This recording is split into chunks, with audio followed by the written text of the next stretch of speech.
girl this morning early, which I usually like to do because she has some readers over in Israel who like to hear it before sundown and they have to turn their computers off. So, Okay, so okay. Steve, is the recording on? Is the Yes. live stream on? Everything's on. Yep. Everything's I won't on. double The check because live stream hasn't come if over we have yet. to ever re-record something, I'm gonna kill you. We didn't re-record it. We didn't have to. No, no, Not I to know, worry. but I'm saying if we ever have to, because I did that once with Richard Epstein once. Oh, We yeah. forgot to turn record on. We had to redo it. Can you imagine Yeah, how but painful it was to hear him say the same stuff twice? Did he Does he say the speak same even Painful like the quicker? stuff? first time. Did he Does he actually speak say even the more same quicker stuff? when he's redoing it? yeah, The amazing thing was he was able to repeat almost everything he said. well, see, that's amazing because Richard likes to Yeah. say, Richard Epstein likes to say, not Richard Samuelson, I can't even give the same lecture once. See, right? I heard him say that once, right? It's going to make sense. So, all right. Well, It'd be hilarious. I love everything. If commentary could do a whole issue with all the authors they know named Epstein. yeah, that's a great idea. Oh, you are bad. Okay. Let's try not to talk over each other too much. I noticed Richard's microphone. You're using a computer mic. Yeah, I don't have my extra Yeah, one. yeah. This sounds pretty good, but it does. I notice when more than one person is talking, you get completely jumbled. And so, all right, ready? Here we go. In 3, 2. Well, here it is, everybody. As promised or threatened, the special Hollywood. Sorry, do it again. 3, 2. Well, here it is, everybody. The special holiday bonus edition of the Three Whiskey Happy Hour with a special guest today who we'll get to in due course. It's Richard Samuelson. I get to it now because the people on YouTube who are watching our live stream can see you. So, Richard So I'm the turkey. What's that? I'm the turkey. Well, I don't know about that. We still think, at least Lucretia and I think that Gordon Wood is the turkey, and you are the arbiter, being the preeminent expert on John Adams, which we're going to get to as part of our bicentennial series. But first, yesterday's special episode, there was a lot of trash talk about Thanksgiving, and I just want to say, first of all, John, it looked like you outsourced Thanksgiving to the Metropolitan Club. Is that what you did? Yeah, it was awesome. Awesome. It was awesome. I don't know how I had kind of a U family reunion, which hasn't occurred in about 15 years on my father's side of the family. And we had people from Hawaii, Los Angeles, Texas, Philadelphia, of course. I mean, we had people from all over the country come. How do people actually cook Thanksgiving dinners for such large numbers of people and then not want to kill each other by the end of the day? So I figured let's all go out to so we went to the Metropolitan Club in Washington because the matriarch of the whole clan is now 93 years old and she lives in Virginia. So I was like, let's all go to the Metropolitan. It turned out that the shooting of the 2 National Guards people happened 1 block away. Yeah. So I actually went out. Right. Yeah, I went and looked at the crime scene and I saw what they were doing. And, the whole place is surrounded by media who are shooting hourly updates with that, with the Farragut West Metro stop in the background. And it's about 38 degrees in Washington today. Oh, well, we'll come to that story here in due course, but I'm not finished abusing Lucretia back for mocking where is it? There we go. I'm going to share with you a couple of pics for your benefit, and I'll describe it to listeners. There are my popovers. That's not Thanksgiving food. Well, but you know what? What is that? Those are popovers cooked on a backyard gas grill. And by the way, it was 70 degrees out. I didn't have this 38 business. And I didn't know if this would even work, but you can see it works splendidly. And then what is that? Like a bread popsicle? Like what is that? It's like Yorkshire pudding, except it's just like Yorkshire pudding. And I make you have not said any words that sound remotely delicious. Yorkshire pudding. Oh, that must be great then. And here is the rotisserie turkey. Oh my God! It is not burned, as Lucretia said. It is smoked, so it's got a great smoky flavor, juicy throughout, even the breast meat because it's self-based, and you have all that lovely juice below it. And I will try and post these pictures and show notes on Ricochet when we finally get round to it. And so there. And that bird looks like it was on the Facebook too, Steve. Okay, well I did that already. That bird looks like it was a Hiroshima. Jesus. Yeah. And then, but I also got shipped finally. It arrived today. My new favorite whiskey, Kilkerran from Campbelltown. It is 58% alcohol, so it's almost 120 proof. It says there heavily peated, which means I won't have to share any with Lucretia. It's really good. I've discovered this store. I don't know if you ever saw it, John, but about a block down from the Washington Hilton, where the Federal Society annual meeting is, there's this store in the corner called Spirits and Spices. Yes. Yes. Okay, Yes. that's where this is where I discovered it. They were Oh, that's where tasting you this, got and, it. Oh. and boy, they have great stuff there, including Oh, great great. custom spices. Okay, I'm glad you know that place because it Very looks important nice. to me. So, okay, Lucretia, what are you going to be drinking later? I'm drinking Famous Grouse, which is a blended Yeah. Scotch, but because it's 3 o'clock in the afternoon, actually it's only 1 o'clock in the afternoon where I am, I'm drinking it in a little chocolate container. It's a dark chocolate container filled with Scotch. And I'm gonna is do it it a right now. chocolate? Probably Is the bottle made out of? Is the bottle Yeah, made out I'm of gonna open chocolate, it. and you eat the bottle? You eat the With the- bottle, you bite the end off the bottle, Oh. drink the Scotch, and eat the rest of it. Oh wow! And I'm gonna do that right now. Hmm. Because it's about the appropriate amount of scotch to be drinking in the middle of the afternoon on a Friday, even if it is sort of a holiday. So, Yeah. And Richard, are you imbibing in chocolate. recommended spirit this weekend? Not just probably have some Highland Park. I will probably be having. Oh yeah. Okay. That's right. And Right. it wasn't Famous Grouse Margaret Thatcher's preferred Scotch. Oh, it might be. All I know is that Steve drinks that swill that the king likes. Well, What does okay. the king drink? Lafroig? Yeah, I think so. Yeah. Oh, But he's well, okay. Yeah, The that's Lucretia thinks Scotch should gather no moss. okay. I won't count that one against your quota, Richard. That's pretty good. I mean, that the other one you get a pass on is sickle cell amnesia. That's an awfully good one, right? For the people who forget communism. Yeah, that's a wonderful one. that's a good one. Yeah, well, it turns out to be true. All right, so let's turn to a couple of items of news, and then we're going to get to with Richard to talk about John Adams and stuff. So yeah, John, you just mentioned you're there where the National Guard shooting is, and I don't know what to say about this yet, except the oddest, well, probably a lot of exceptions. The fact that this person was living in Bellingham, Washington, and so he had to drive at least 5 days across the country to commit this shooting. Why drive all that way? There are lots of National Guard people and government officials and probably ICE agents you could have found in Seattle if you wanted to. So the fact that he wanted to drive all the way to Washington, D.C. suggests some kind of obvious premeditation.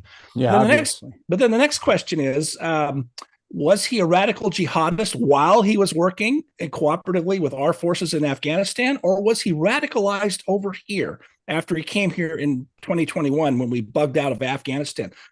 John, do you anybody have an opinion on this or another question to raise about it? Well, I think for the question of first-degree murder, capital murder, the statute is wonderfully old-fashioned. It doesn't say a lot of modern modern language. It actually uses the old-fashioned English description of first-degree murder, which is murder with malice aforethought. Right. That's the way it used to be known in the common law. And so but that's cold-blooded murder. Was it planned? Was it deliberate?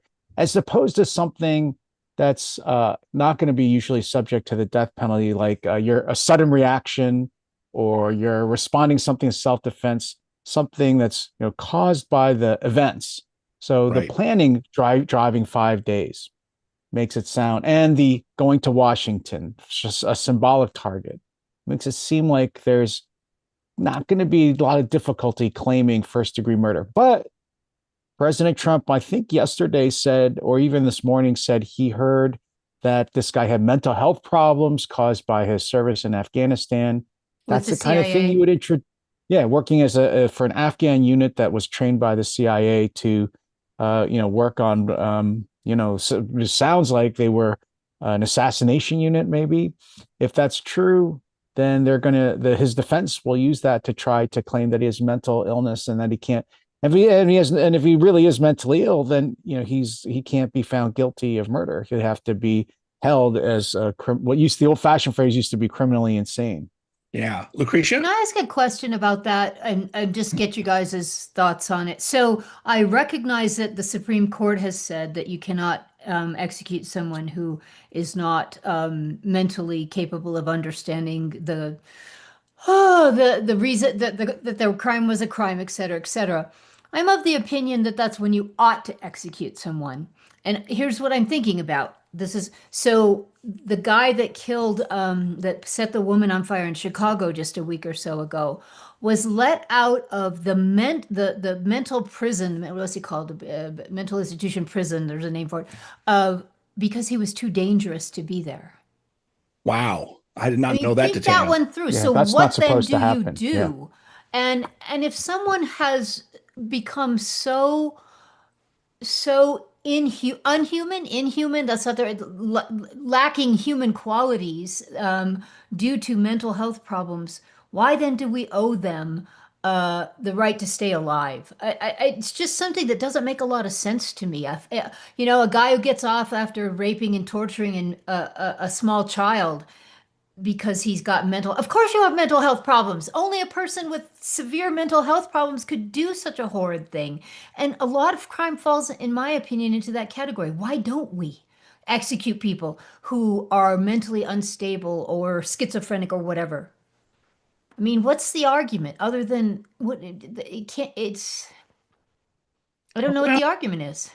I mean, I suppose the argument would be that sometimes I don't know enough about this. Sometimes people with mental illnesses get over them, either through treatment or who knows what, right? Brain Well, functions are still really mysterious. Is that an ancient thing though, guys? No, Richard, no, do you know? this is a Supreme Court due process clause. So Yeah. it used to be in our country that the death penalty wasn't limited to first degree murder. Right. Yeah. It's only a recent Supreme Court case 30 years 77. ago. Yeah, that says because rape, first degree murder, not just first degree, but rape used to be a capital Right. offense in great. some states. But I do So it think was over time in the 60s, the 50s and 60s that the court started to really narrow what the death penalty could be used for under the due process clause. I think that was, of course, a lot of that was a reaction to the, I think, abuse of the death penalty in the segregated South.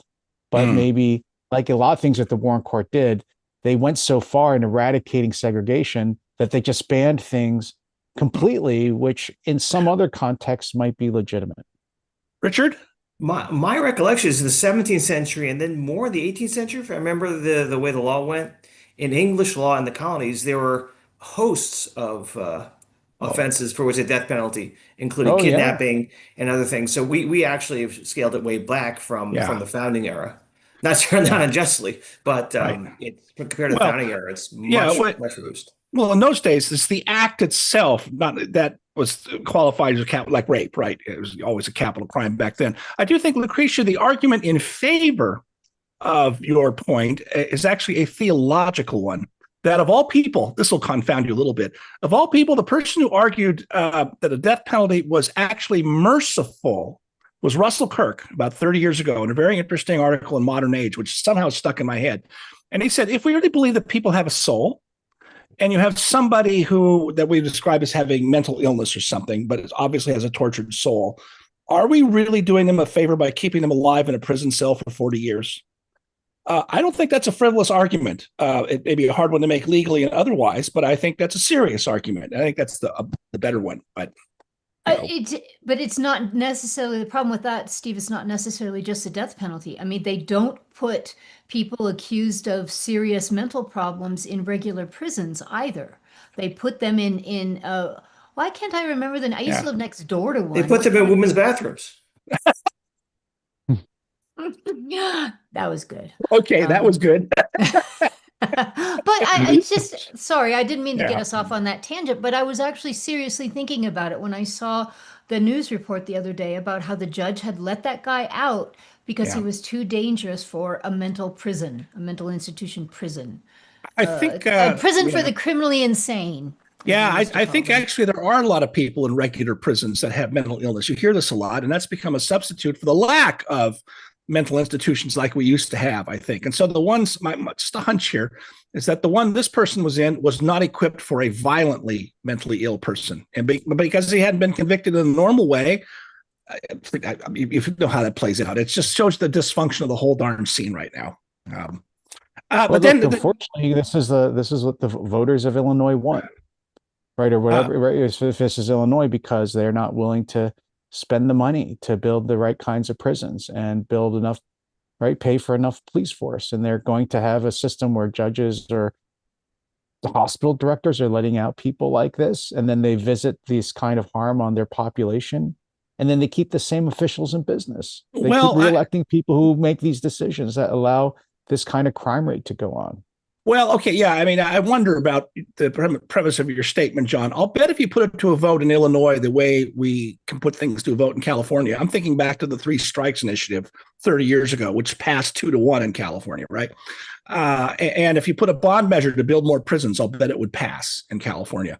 In Illinois, people vote for complicated reasons, and prison and crime may be number one, but they don't necessarily associate or vote or cast their vote on that issue anyway. No, but this is a result of one party blue states. Yeah, right. Crime. Yeah, right. Okay. This is like this happening in California too. This happening in Yeah. Illinois, it's happening in New York, where you have high crime rates because of the refusal to Right. engage in tough sentencing. And Richard, I'll give you the last the word on this. population keep reelecting these people to office. Yeah. But John would know about this much better than I. But I mean, some of the issue is the federal courts have imposed standards of minimal housing standards, for want of a better term, on prisons, which makes them much more expensive. And Yeah, then you that's cut true. them They are. back. And so you're squeezed on the budget side and on the other side of the people, I think, overly compassionate people. Yeah. And there's a Right. collusion there. Right. Well, And there's never- the. Oh, Yeah, just one last thing, Ed, because I always think about this whenever John says this. It's not that I disagree. He said the same thing. I'll remind you when we would talk about under the Biden administration, why it's an emergency for states to stop illegal immigrants going through their states. And John's argument was, well, people should vote Biden out of office, which of course they did, but there is too many layers of separation. I mean, it's not even Kevin Bacon style stuff. It's really serious separation between a politician who goes out in front of these people and lies about what they're doing or dissembles or gaslights and one party rule and all those other things. I guess I'm saying the same thing that Steve was saying in a different way. There is not a one-to-one correlation between the crime that people see in their communities and the stupid mayor that they voted in to be mayor of Chicago. yeah. Let's put That's what aside I'm trying to say. let's put aside for some other time the problem of rational ignorance in the complex field of voting choice and so forth. And let's just get out with one more aspect of this. So Trump says he wants to prohibit or pause or whatever immigration from certain high-risk Third world countries. countries. Well, okay. I mean, He said that. okay. I'm thinking of his previous formulation of those kinds of countries, which Yeah. I know. okay. But here's the adjunct, the parallel question right now is this scandal out of Minnesota. I say scandal. I mean, Scott Johnson, my old writing partner, has been writing about this for years, of the massive fraud of the Somali immigrant community in Minnesota, which is now really exploding in the public view. 78 prosecutions so far, with more to come. There's an immigration problem, and it's not just unique to us. You're seeing, over in Europe, you're seeing more and more public support behind not only rolling it back, but didn't Trump use the phrase remigration? That's a phrase that's been used by some of the nationalist parties in Europe recently. Like, people who've come here, they need to go back home, which I've been predicting for years was going to start happening. But now the president of the United States is talking about it, and other countries are talking about it. I don't know. That's an observation, not really a question. Anyone want to grab hold of that for a moment before we move on? I can guarantee you one place there's not going to be remigration is to people wanting to go back to Afghanistan. Well, no, I shouldn't laugh. Of course not.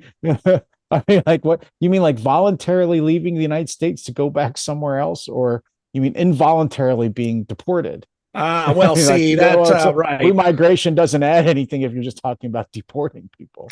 So, John, Well, the last right. time I was A out lot to of the- visit you at Berkeley, my Uber driver from the airport to the hotel in Berkeley was an Afghan who had been relocated after the disaster in Afghanistan, and indicated he might have worked for the CIA. He was a translator, and he was quite a charming fellow. We talked the whole way, and it was really quite interesting to me. But I remember thinking that some of his views were a little off. And so I'm just wondering if it's really true that the idea that you can just bring in massive quantities of people who want out of where they come from isn't necessarily the entire indication that they belong here in America, I guess. Douglas Murray had a great piece on that this morning. I agree with you, but I also think we can't leave our allies behind. I mean, if this guy really was working for the CIA, I mean, he would have been executed by the Taliban. Yeah. I mean, I think we have to, I mean, if we don't, think how hard it's going to be for us to have local allies the next time we're in a war. Yeah. And to be fair for a moment, remember, that was I'm sorry, didn't mean to talk. There was a lot of outcry against the Biden administration for not bringing all those people back at the time. Do you guys remember that? A lot of outcry about it. Well, yeah. Let's get out with this, which was just out of historical memory being important. Let us recall that in the 1970s, Senator Joe Biden opposed bringing over to our country South Vietnamese citizens who had worked for American forces in the CIA in that conflict. And by the way, I'm not aware of any South Vietnamese who did come here, either in 1974, 75, or in the second wave in 79 and 80, that any of them became terrorists or violent in this country. So there's that cultural question, which is, of course, very delicate, but we got to figure that out. Okay. The other thing that some listeners have asked us about before we get to Richard Samuelson on our main subject is this case out of Texas it's now like 10 days old, involving the district court judge that struck down the Republican Republican proposed redistricting plan for next year's election, which prompted a dissent by Judge, where is it here? Jerry Smith. Jerry Smith. And boy, I never heard that. Well, he's a circuit judge, I guess, right? Circuit judge. Yeah, a couple of samples. It's 104 pages, and of course, it immediately gets into the weeds of all the different precedents and different tests and the details of district by district. But the part that got into the media was Judge Smith saying, "Fasten your seatbelt. It's going to be a bumpy night." And then he's criticizing the district judge who ruled, Judge Jeffrey Vincent Brown, who I understand is a Trump appointee. Judge Smith said it was pernicious judicial misbehavior. He says, "In my 37 years on the federal bench, this is the most outrageous conduct by a judge I have ever encountered in a case in which I have been involved." And then he says, page 3, "If there was a Nobel Prize for fiction, Judge Brown's opinion would be a prime candidate." Says, "This is the most blatant exercise of judicial activism I have ever witnessed." And then this part is really gratuitous, but I like it. "There's the old joke. What's the difference between God and a federal district judge? Answer: God doesn't think he's a federal judge." And he's got a second version of the joke just to make sure we get the point. So first of all, I gather this has been stayed by an upper court, but John, this strikes me as rather unusual.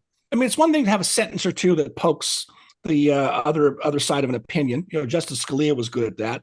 But this goes on for several pages, and he's really angry about it. And this strikes me as somewhat rare or, out on the spectrum of judicial dissents. And I think it points to a larger question I'm going to hold for now. But what did you make of the whole thing? This is the harshest dissent I have ever read by any judge at any court. But it doesn't have to do with the substance of the case. I mean, it's not, that's not what prompted the over-the-top dissent. It's that the judges, so this is a special case, right? This is under a Voting Rights Act challenge to the Texas redistricting, which we all followed. And the claim by the plaintiffs was that Texas actually redistricted for racial reasons, not the effort to squeeze 5 more House seats out of Texas, which seems like the obvious and apparent reason, which was much discussed publicly. So the thing that got Judge Smith, who's an excellent conservative judge, one of the most conservative circuit judges in the country in that court, along with Edith Jones, who we've had on the podcast, was that the judges issued their opinion without giving Judge Smith the chance to issue his dissent. And so the dissent came several days later. That's usually basically unheard of. Usually they come out together because one of the purposes of the dissent is that it's there to force the majority to respond. and it helps to narrow the issues down. And for the majority just to issue their opinion without letting the dissent issue at all is, I don't think there's any statute against that, but I've never heard of anybody doing that before. I mean, that's so outrageous.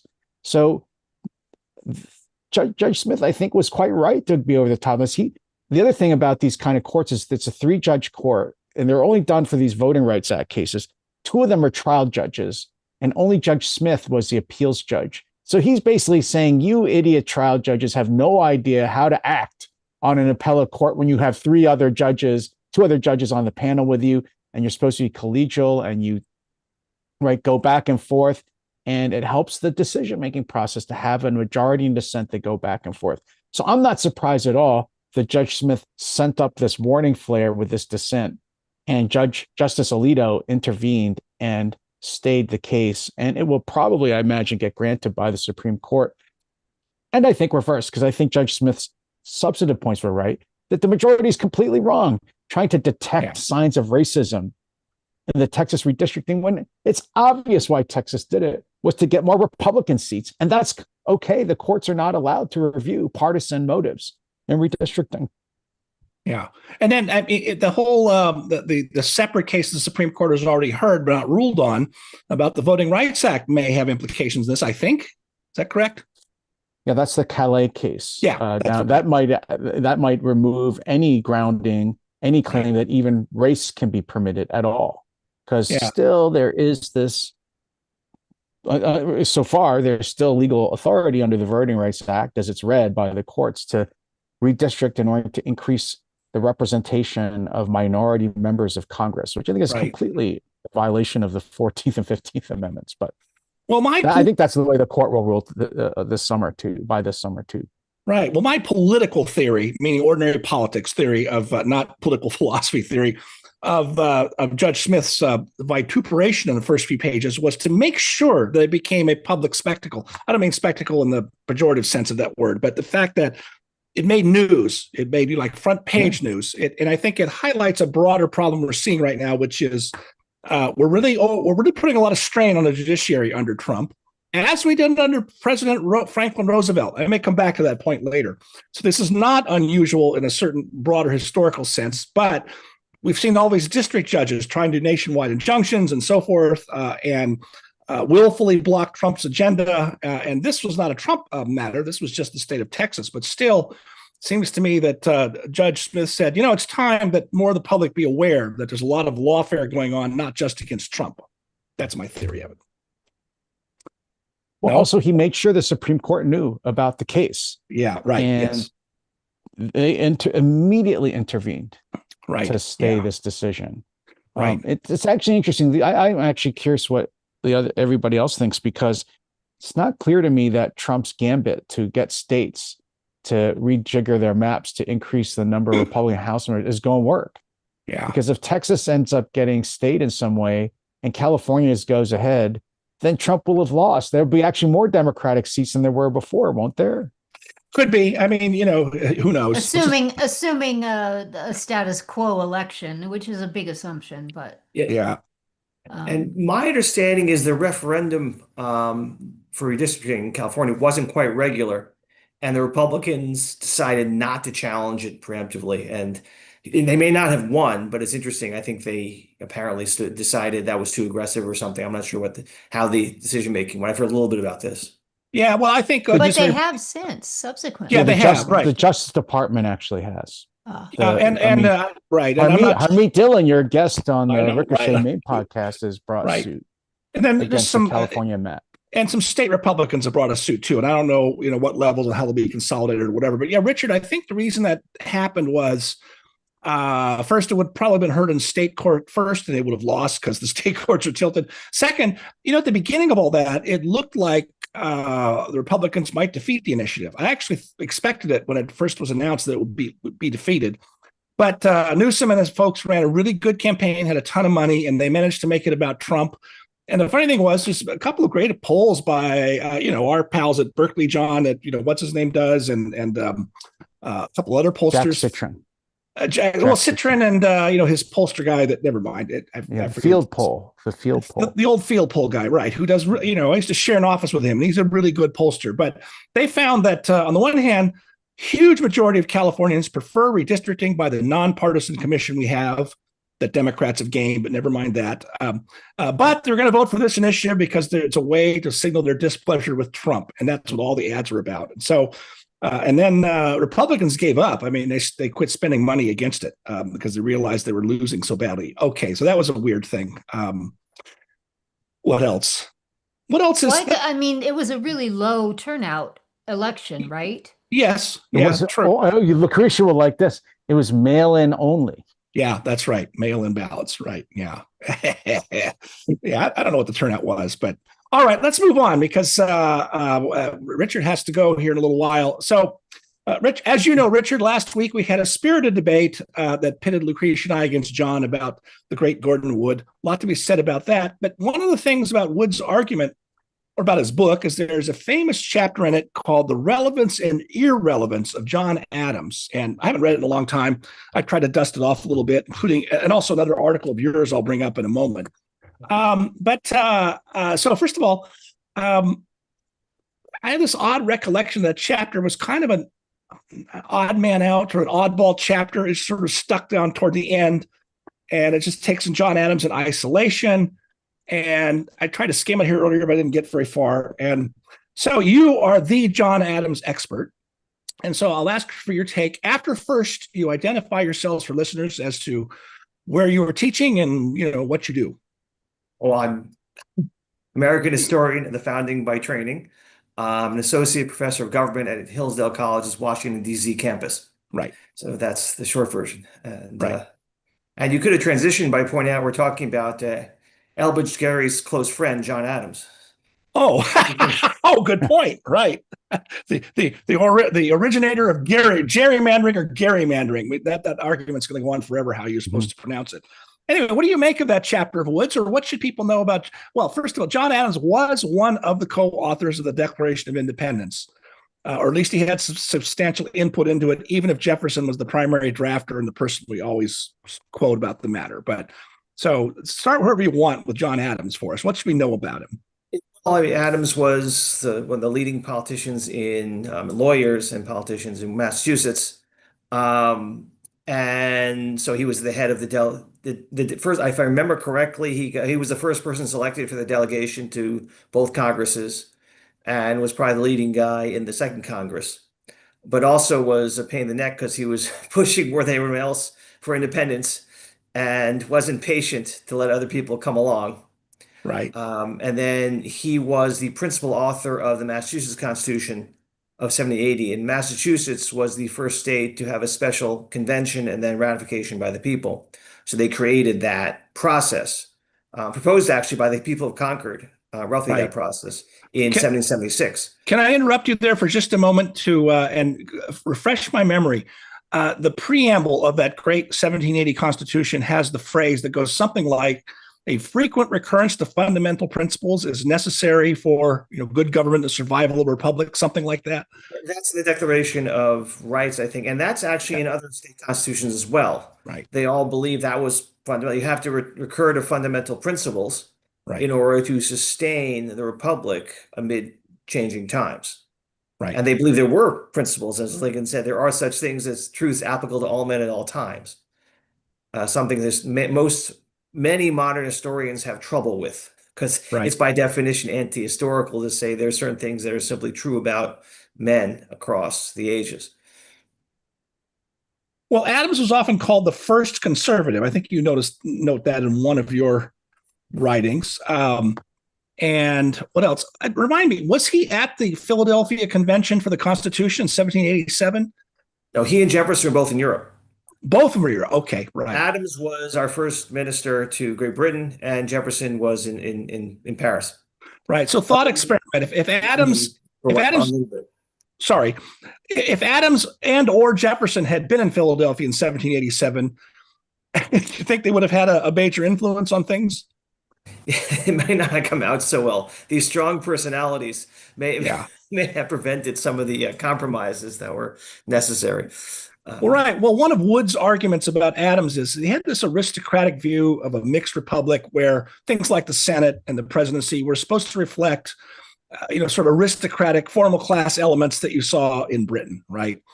Whereas I think our Federalists, if I can use that term, thought more of the sovereignty based on the people and really believed in the idea of equality. Is that, I know it's very crude, but is that on the right track, or help us out?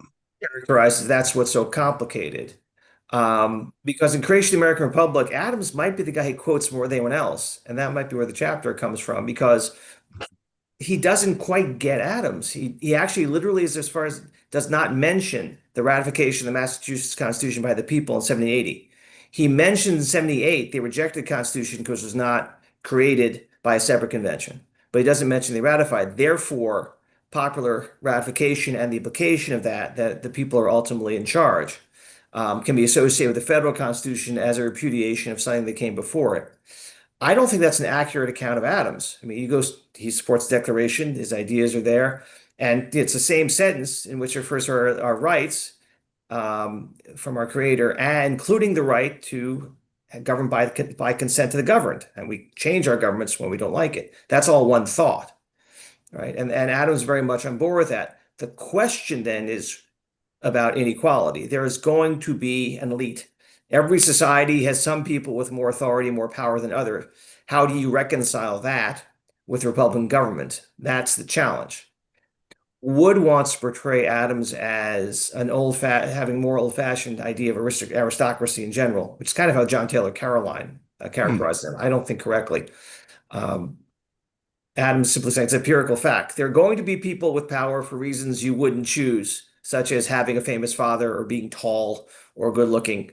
These factors get people ahead. It's just the way the world is. Okay, I was typing a note here to Lucretia, but I'll ask it because I couldn't finish.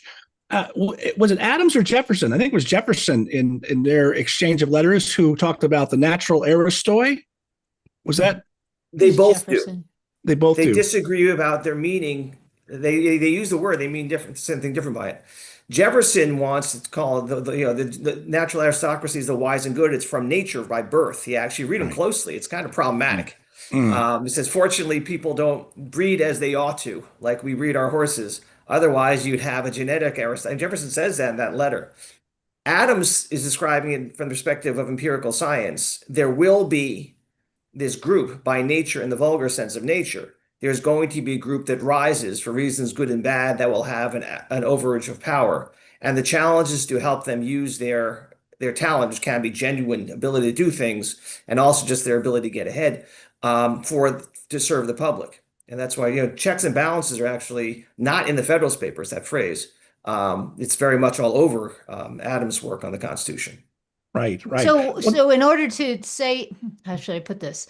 In order to preserve the the political impact of the idea of human equality, you have to deny the inequalities that are manifest in nature and that actually make representative government possible, if that makes sense.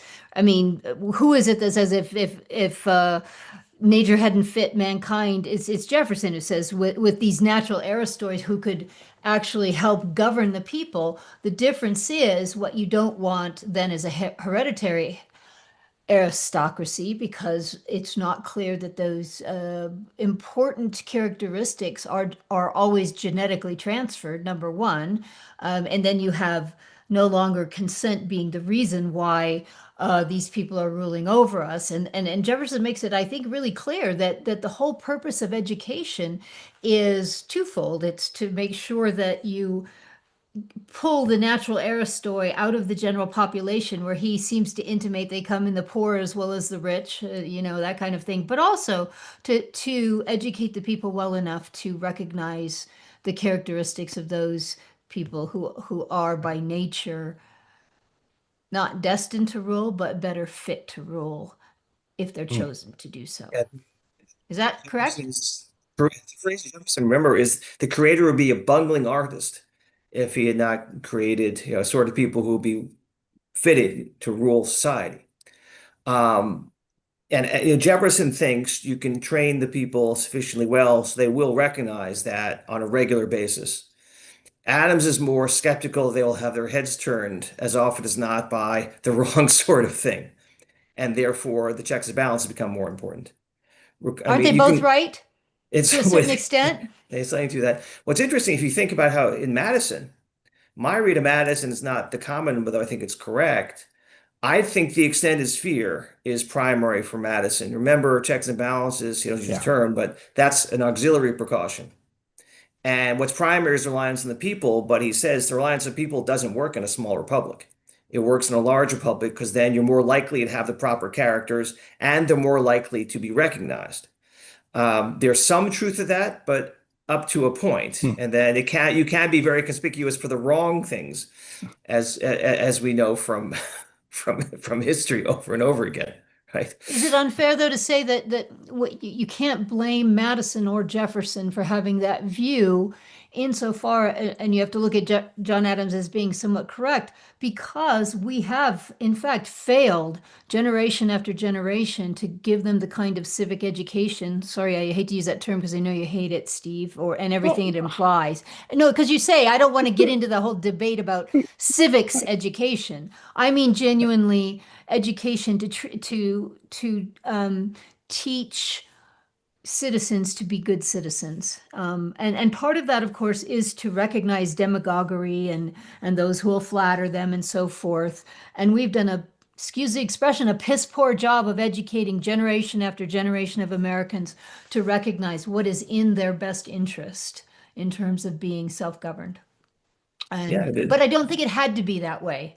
I mean, you can look at what's happening in public education now and over the last, say, 40 years, and it's just, I mean, it's spine-chillingly evil what they do to children in schools now. And it's certainly not teaching them to love their country and to be on the lookout for tyrants, that's right. which is what Well, Jefferson wanted out of public education, if you'll recall, basically. we have to accept there is a category tyrant, and you can recognize it Hmm. across time and know what it is. And there is a bias in modern education to deny there are such categories that, oh, that's just a prejudice. And then you back end it in and say, oh, well, we kind of recognize that anyway, but we're uncomfortable with starting with this is something that exists across time in many governments and it has certain characteristics and therefore you can recognize it. This is not the way the modern historian has been trained Well, since we created the modern history profession in the 19th century. That's our bias is against thinking there are such things. yeah, Right. it's a kind of funny contrast because on the one hand, they would deny that these well-trained elites would do anything but use their power for the public good. At the same time, they also treat these elites as if they are, in fact, deserving of that power over the rest of us poor slobs who are incapable of really ruling ourselves. And so they do believe in tyrants. They just believe that there's nothing wrong with the tyrants as long as they're the right kind of tyrants. Yeah. Discussing Adams long. It was, I remember what exactly it was. I did a Liberty Fund, and afterwards they sent me and the other recent PhDs to Adam Smith camp. And talking to a hardcore rational libertarian, I used the phrase, well, Adams thinks people are irrational in predictable ways. And that phrase has since become very well known because of Cass Sunstein and Richard Thaler's work. But Adams used it more broadly. Who was included in the set of people who are irrational in predictable ways? Social scientists, bureaucrats, right? And that's precisely what exempt and swaying checks and balances. Don't trust anybody to be a judge in their own case. And all people will be tempted enough of the time, maybe not the first year, but year 5, 6, 7, it gets worse, to push things more and more. That's the problem with the modern administrative state. The checks and balances, at least in Adams' view, are an exercise in moderating souls. They keep you from going to excess because somebody's in your way. And that might be necessary over time for most of the people most of the time. Well, let's do this. Can I, I jump in do. with two Yeah, questions please. Yeah. before we Yeah. leave? So two questions. So first, Richard, are you saying that you disagree with Wood's view of Adams, where he thinks of the separation of powers as a checks and balances system that's determined by social class? So that's what Wood says. He says, I think he uses Adams in my view to show how different the new Constitution was, because Adams's defense was that American Constitution, state constitutions are so good because they kind of replicate a checks and balances where different classes of society check each other. And that's not the Constitution's method, right? The Constitution method is functional, and there's no social. So are you saying that you think Wood's wrong in the way he read Adams, and then that Adams's view is closer to we might think of as the American view of separation of powers? Well, there are two things. One, there's separation of powers, the three branches, legislative, executive, judicial, and Adams is very much on board with that. Right? That was in the Massachusetts Constitution. He defends it regularly across the defense. It doesn't come up that often because it was more or less settled by the time he wrote the defense. But it's mentioned in passing, and he defends it every now and then. It's just not the focus. The question is, what's the second house for? There was a lot of push for a second house, for a single house, because we don't have an aristocracy. You don't need to have a second house. And Adams saying that doesn't work out that way, because what's going to happen in a single house is you'll have a small cabal that runs it most of the time. And it'll actually be less good for having legislation that is for the common good. So Adams thinks the category of person, we don't call the Senate the upper house in the Constitution. But why? So why is it known as the upper house? There is a natural tendency to see a hierarchy. And there's a tendency of people when they become, I was talking to my students this way who work in Washington. Yes, people get full of themselves when they become senators. Or it happens often. I mean, as congressmen too. But you see a difference in personality in the two chambers. And Adams is anticipating that and thought that would serve the public good. That's kind of what he means by having a lead. In many cases, it will be people who are either themselves or married into a distinguished family, and that still happens often enough in the Senate as well. I think Wood exaggerates the degree to which Adams thinks this is simply a mixed regime. One other point, though, it's very interesting. If you look in June 5th and 6th, Dickinson says, yes, you have one house from the people when you're working toward the Connecticut Compromise. But, second house, well, we don't have lords, we don't want that, but we have states. So he's to defend what becomes the Connecticut Compromise, saying the states can serve as proxies for earldoms and baronies. That is, they represent the regions, and then the legislature selects someone to represent them. That's the day that Madison writes Jefferson, who's in Paris, about John Adams' awful influence in the convention. Well, I don't think that's a coincidence. Right. I got a second question. Well, can I just gild Richard's point quickly with the famous story attributed to various speakers of the House, most recently to Newt Gingrich, who said, "Oh, our enemy is the Democrats," and Gingrich said, "No, our enemy is not the Democrats. Our enemy is the Senate." Right? Okay. Well, sorry, John. Really say that? Yeah. Well, or Tip O'Neill said it. See, it's been attributed to multiple Yeah, it speakers. does sound like Gingrich, actually. But it does sound like the logic Richard is describing about the House will have a different influence on the cabal of a single house. So anyway, John, question 2. So my last question, because you guys have both filibustered an old Senate tradition, immensely, you and Linda with your filibustering questions with Richard. But this is actually something as a historian, because this is something we got into last episode too, was, do you think that there are these eternal truths that you can draw out from these historical discussions, that they aren't all talking about the same thing across history? Because we were talking about Wood's speech at AEI, and I was trying to say that, Wood, my sense of him was that Wood was very critical of the idea that we can interpret what they're saying back then as if it has to do with today's arguments about natural rights and natural law. And a lot of historians accuse people of being what they call them presentists, right? Or they have a lot of different variety of words to accuse people who make the mistake of thinking their vocabulary, their thoughts from even as recent as 1789 really are the same things we're writing and talking about now when we talk about natural rights and natural law. And that's how I tried to make sense of Wood's speech, because Wood, right, he is saying in his speech that America should be a creedal nation, a nation built around the Declaration and its principles. He didn't really say that in his book, right? I mean, I think it's fair to say that was not the argument in his book. And the argument in his book is that there's this weird conspiracy theory-ish way that the Americans thought about why they had to break away from England. And it's very much, it follows right along with Bernard Bailyn's arguments too.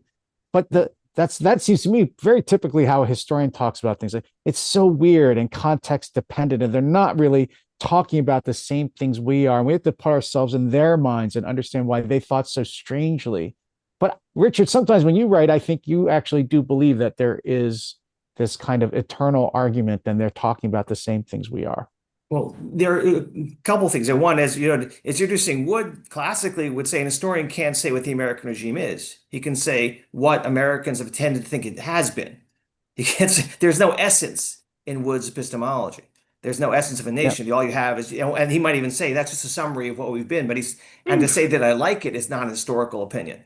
I read the op-ed, the piece in the Journal. I didn't attend the speech. I don't know if the full transcript's available, but that's very interesting that maybe he's changed his mind on that. Though it's the other thing, just on when that chapter, he ends that Wood was pointing to some truths about Americans we were uncomfortable with, meaning that I think he's saying that there's still going to be, but from Adams' perspective, as I read it, Adams is saying that chapter's strange. It's unnecessary from a literary perspective.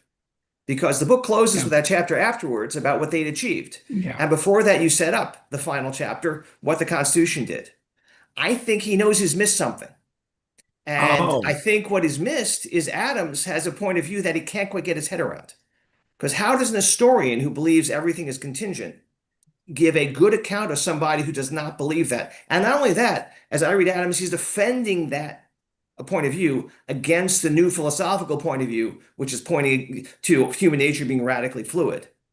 So I think Adams thinks classically that would not have been a problem to historians going back to the Siddices. It's the modern historians who think it's all contextual and there's no underlying baseline. Give you one, I think I can get away with this on this podcast. Adams is reading, I can't remember who, it's a classic account about biblical stuff, one of the critics, late 17th century, about pages and pages about the old debate. Did Adam and Eve get together in the garden? And he's saying, Adams, this is crazy. He writes in his margin, had Eve bubbies, B-U-B-B-I-E-S, exclamation point, exclamation point. He's a guy. This is across the ages, right? What do you think he did? Right? The point is, that's how guys are, right? And that's a truth. And men with women, men around power, these things have patterns. And you can see them happening. And you can't, there's certain things that are never going to work when you try to make a government do that, because we humans simply ain't gonna cooperate with what your vision is. So I think there's that underlying element that the modern historian has trouble with, because we know in the backside that, some things don't quite work out. But before the modern age, historians were more comfortable, and maybe it often pushed too far, with saying that, they kind of had, it was not unreasonable to anticipate, okay, this is why this is going to work, this is why that's going to work, not going to work, based on the constants in what human beings are like. Oh, that was really good, Richard. That was actually what I was trying to get out of you with my opening question that I kind of mangled. Here, I think you're onto something about Wood didn't know what to do with Adams. Here's two quick quotes from Wood. First one, Adams deserves to be regarded as a major founder. So he clearly respects Adams' profound grasp of constitutionalism. But then 2 sentences later, he says, for all his intense involvement in constitutionalism and for all his insight into his own and America's character, Adams never really comprehended what was happening to the fundamentals of American political thought in the years after 1776. In other words, he's saying Adams didn't figure out the civic republican tradition the way I did. That's one, maybe not an uncharitable way of reading it, but I just thought that was odd. Well, another way of saying this is Adams didn't think the fundamentals of political thought can change. Yeah. If they're not fundamental then. Right. All right, let's get out with this because it's Lucretia bait. It's your article from 10 years ago called John Adams versus Edmund Burke, which I just think is really fun. In one particular part, and this is debate, John, you just as much, you have a long passage about what Adams thought about prudence. And I'll skip over it until your concluding sentence about all that, where you say of Adams' views, prudence divorced from the other virtues would become amoral pragmatism. In other words, you'd become John Yoo. Yeah, what's wrong with that? Well, I've skipped over a lot. That was just a gratuitous slap at you, John. Are you saying John isn't courageous? What's No, wrong no, with not- amoral pragmatism is because you guys don't mean anything when you say prudence. At least it's amoral pragmatism to start. Well, all right. I still don't get what it is. I know that's the whole point of bringing What this you up. guys think it is. This is kind of mushy, do the best thing possible in the circumstances. I'm not even going to entertain that. I do want to. I told Richard that Well- my only regret about the boring talk about Wood last week, when you guys both came back with, well, he's the most consequential intellectual historian out there, blah blah blah. I said that's why history's a dying field, and. well. What I wanted to say, but you jumped in immediately, Steve, and came back with something. And so what I didn't get to say was, if there were more historians like Richard, it wouldn't be a dying field. Well, And that's very I nice. mean that I do from not know why you sincerely. dump on him. Balin and Wood made ideological history cool again. I mean, this is you guys should Only like for these guys. just Why do you guys gross, always attack your pretentious allies? Why do you always intellectuals. knife your allies and respect your enemies? I don't understand you people. Well, that's the very kind of you, Lucretia. But I think of Wood as a cultural historian who writes about thoughts. Mhm. I don't think he really writes about ideas. Fair Not enough. the way you guys do, but he's an intellectual historian. I mean, consider Well, where it's it was before only that he and book, by the Balin way. showed up. He hasn't done any. He did a collection of essays. Other than that, I Look, mean, I the don't Radicals, think American James Revolution, Empire of Liberty, McPherson. those are not books in intellectual history.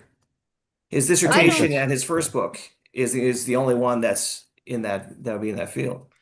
I think of James McPherson as something of a cultural historian too. I like reading his history. I like the culture and all the economics and all those other things.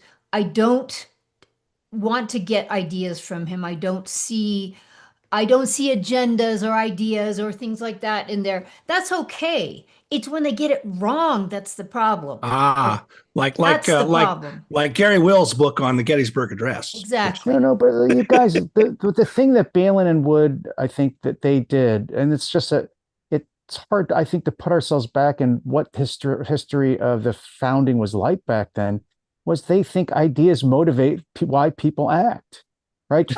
That's like seems like crazy back then, right? They thought it was all Marxist, materialism.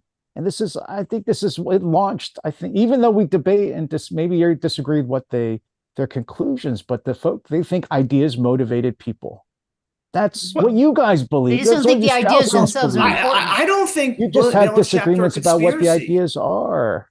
I think Balin's chapter conspiracy suggested the ideas basically shaped them in ways they couldn't possibly understand. I don't think Hmm. that's saying the ideas moved them. They Oh, were moved yeah. by essentially the forces in the background. I mean, I'm pushing it too much. Balin is more moderate than Wood Right. when you get down to you start looking at the theory, especially his theoretical writings. Yeah, right. I mean, Um, sorry, Richard. I mean, well, you and I were together at that conference on John Patrick Dickens, last year at City College in New York. And Dickens, who is a liberal, kind of a protege of Arthur Schlesinger, he went after Balin and Wood really hard. And his critique was not that their accounts of the ideas were incorrect or inaccurate, but that their premise is that the ideologies were the result of subrational forces. That at the bottom of the day, they weren't really based on rational idea formation, rational philosophy. And they're not explicit about that because they're not well enough trained to get at that fundamental problem. But sorry, Richard, we'll give you the last word here. They're not. What do you mean? They're not well enough trained. Whoa, These guys hold on. are amateurs. What are you talking about? Did you just Uh, say Wood and Balin are inadequately trained to write about ideas? And was it only Straussians can write about history because they're adequately trained? Come on, you don't believe that stuff. I didn't say the last part, but the first part, the answer is yes. But Richard, I'll give you the last The word because second you part have to is the go. implication. Well, okay, not really, because they're competing schools with Straussians like Quentin Skinner and those. Now we're getting way off the beam. Richard, No, well, two things. One, I think, as I've been saying, I think the difference between the creation of the history PhD, which is the model of the history on the sciences, and hence is cumulative knowledge, and you try to the whole modern idea of historiography, not having read other people, but that you have a cumulative field building a better idea. It fundamentally pushes you towards culture. The second thing is Tocqueville's chapter on historians of democratic ages. In aristocratic ages, we exaggerate the importance of individuals. in democratic ages, we basically make large cultural forces because we're uncomfortable with the notion that some people are more significant historically than others. I think that's one of our problems. And but there are other, someone like Alan Guelzo is terrific on Lincoln and other things. There are historians out there, I think, who do very good work. There is a whole contrary tradition. I can give you a history of that, but I don't think we have time for it. No one wants to listen to it. The history of history can be rather boring. But I do think that one of the keys to the founding is there is a debate in the founding about these ideas. And some of us in this debate between Adams and Jefferson about the depth of human nature, how much can be changed. And Ernst Geschirer, the great German philosopher, historian, who happened, I think, oversaw Leo Strauss's dissertation, not his mentor in the full sense. Yes, but he correct. writes in his Philosophy of Enlightenment that theodicy becomes a political problem in the Enlightenment. The problem of evil is no longer how did God create such a world? It's okay, if we believe in progress through reason, how do we account for the bloody pages of history? Something must be wrong. The Adams view is there's something, we have the angel on one shoulder, the devil on the other, to use one metaphor, and that's not changing. Yeah. And that puts a radical limit on progress, Yes, it which does. makes the modern very uncomfortable. Yep, So, which is why, sorry, you said you could have the last word, but can I have the addendum? No, of course. Which is that is why that the Radical Progressive Project is all about making sure that is entirely destroyed. That even the notion that there's an angel and a devil must go away, because both of them place limitations upon what is possible. And so if you want to deny human nature, we are so far down that progressive road that we now deny human nature by saying that it doesn't matter if you're a man or a woman, that's your choice. You choose your identity. We don't even call it sex anymore. We call it a stupid language term, gender, instead of sex. It's not, you don't have a gender. That's if you're a he or a she, right? But okay. Or we don't, we can be furries. We don't have to be human beings anymore. We can be animals, and we can have weird sex as weird animals, and there's nothing wrong with that. Or we can be. I am learning so much right now that I never knew before. There are two things, and I can add.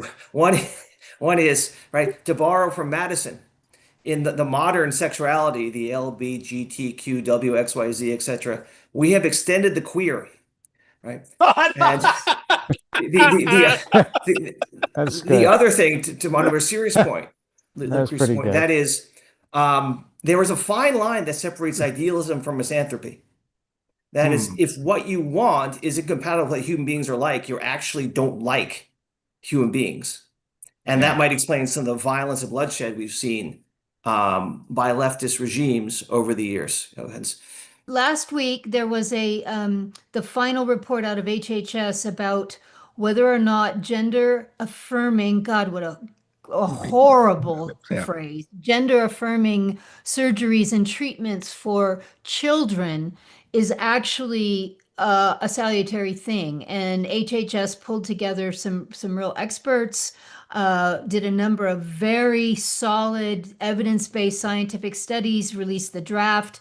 And lo and behold, all of the American Psychiatric Association, the American Pediatric Association, I don't remember all of them. All of them came out and denounced it. So the HHS came back and said, okay, go ahead and pick this apart. Tell us what's wrong with our methodology. Tell us what's wrong with our research studies, et cetera, et cetera.